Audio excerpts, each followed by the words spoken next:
Hello, Peter. Hello, Hello. Koestenbaum here. Hello, Peter Block here. Peter, can you hear me?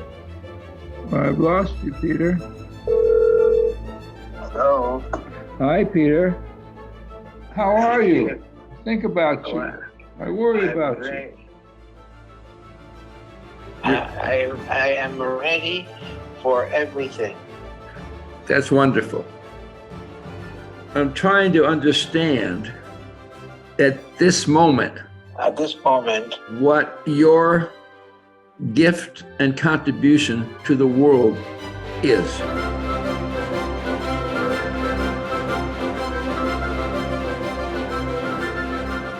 And you wrote about the vitality of death, and now I saw this phrase called the proximity of death. Proximity. Yes. So what does it mean to you, the fact that death is getting closer? Yes. That's a frightening experience because I'm not ready. I've been thinking very, very much about that. One conclusion, it seems to me, that I have reached is that it is intolerable and totally unacceptable that our time is limited. Can you hear me, Peter? I can hear you. You look very serious. You look silvery. You can see me. You look wonderful. You look brilliant.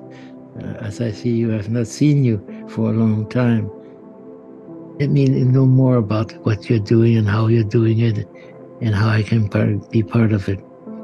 I feel that I am totally a part of it.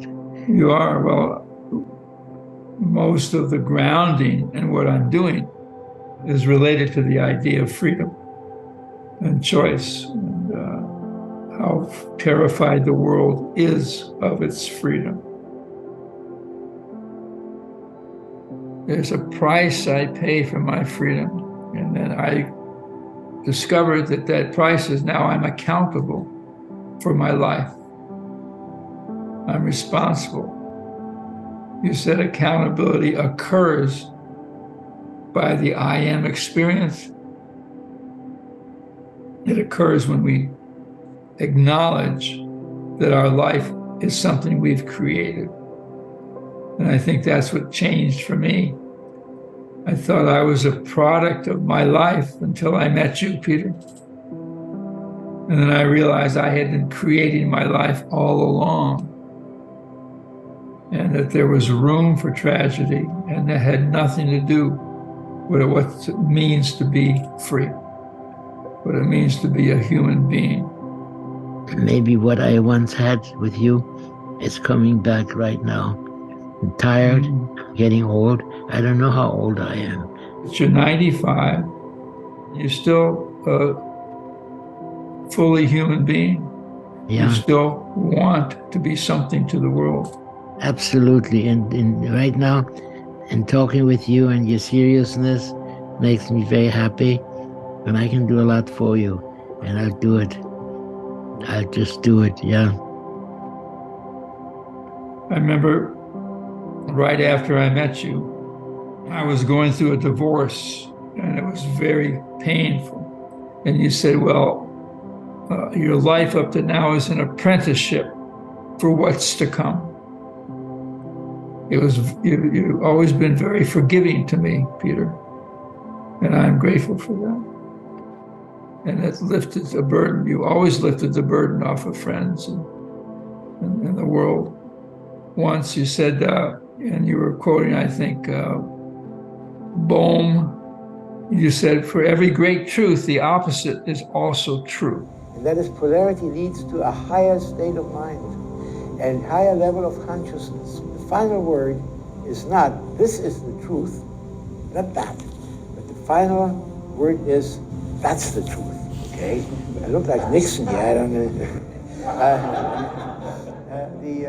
And I've organized my life around that idea, Peter. And that's missing in the world now. The world is longing for certainty. It's true. That's why it's really true. It speaks the truth. And it's painful. That's basically what I have to say. The truth is very painful. It's there. It's visible to us. It's clearly there, but it's extremely painful. And we don't quite understand what that pain is all about and what to do with it and all of that. But there is pain, and it still is right now. I'm repeating myself, and I want to stay connected. I want to deliver, but I feel very mediocre, and yet I feel glorious. How did it make sense to you to choose philosophy as something you would give your life to? And you not only gave your life to philosophy, but you became an advocate. And every time I ask you a question, you would tell me, well, here's what philosophy says about that. I think in the background was Hitler. I think in the background,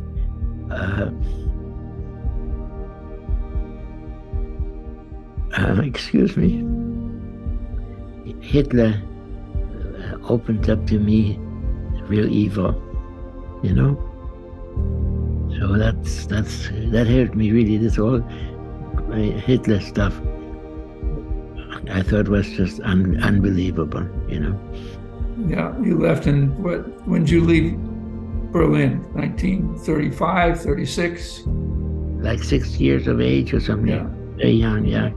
And I was extremely lucky, and we survived. I got out of Germany, and then I ended up in Caracas, Venezuela, and I have forever thanked the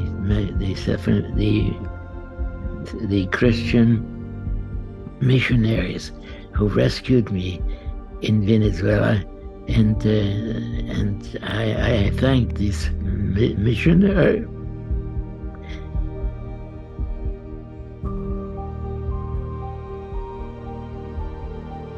They rescued me. You think that was God speaking to you? Who? God? No, but I think it made an impact so that even today, when I'm almost 100, you know, that I still have some tears from Venezuela, of all things. And it was these missionaries who taught me that it taught me what it means to be a good person. You were definitely a good person, Peter.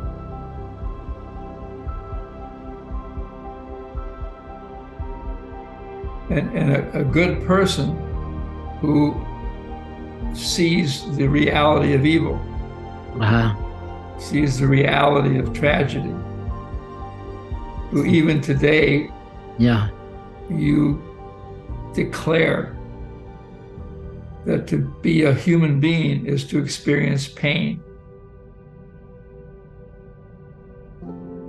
Most people, when they see pain, they want to solve it. Yeah. They want to cure it. They see it as a problem to be solved. Where you see pain as the human condition. You once told me that you can't relate to a person who doesn't have a tragic sense of life. I have that. Yeah. I have that. That was so rare, it still is to me. I have the tragic sense of life has never left me. Never left me. And I connected with you, and I think you had a difficult death. And true, Peter. My father, I lost him when I was 15, and I've never gotten over that. I still feel it. Yeah. I think that gave me my one version of my own tragic sense of life, and then life goes on. Yeah. You decide that you have to create a life. Almost on my own. The idea that there's a humanity in having a tragic sense of life. And you wrote about evil and didn't try to fix it. You didn't try to pretend or make it go away. I know your favorite book is The Vitality of Death. And a man who wrote about the vitality of death is now dying. And it's painful to you how fragile you are and how vulnerable you are. I know that it is. Very, very. Yeah. There's an isolation in your fragility. Very.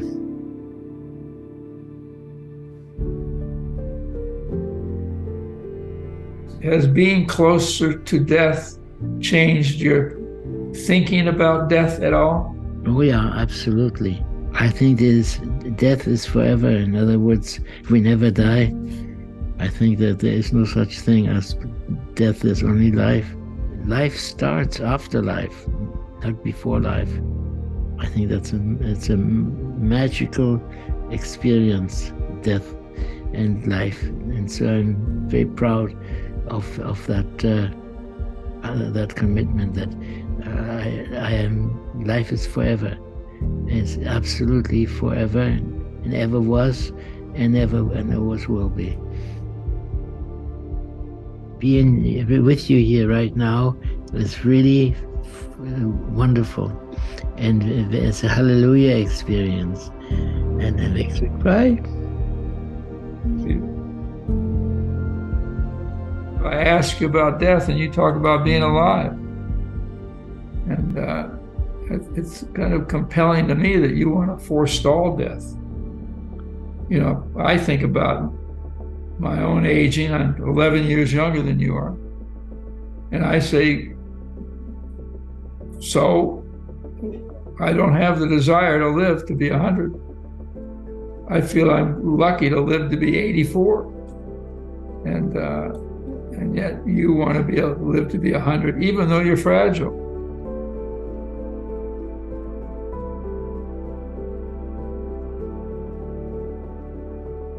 You don't worry about dying then, do you? I don't think of dying. I think that it's death and all of that.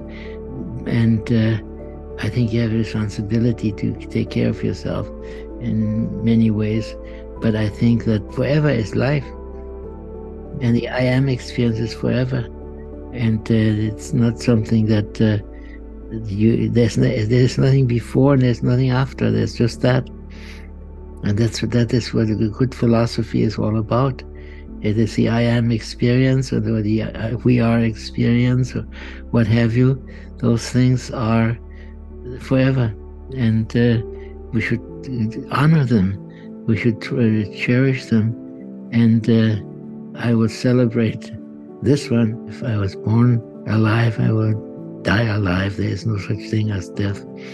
And I think there's something to that right now, that there's something permanent in life, permanent in death, and absolutely, that makes sense. So let's stay together forever. Yes, that's easy. Seeing you here is a miracle right now. Yeah. And I need to be refreshed in all of this. Seeing you here does that. It does that. Mm-hmm. You're a good person. My life has forever changed by a huge number of things that I got from you. And here you are sitting there, and this is it's wonderful. It always will be with me.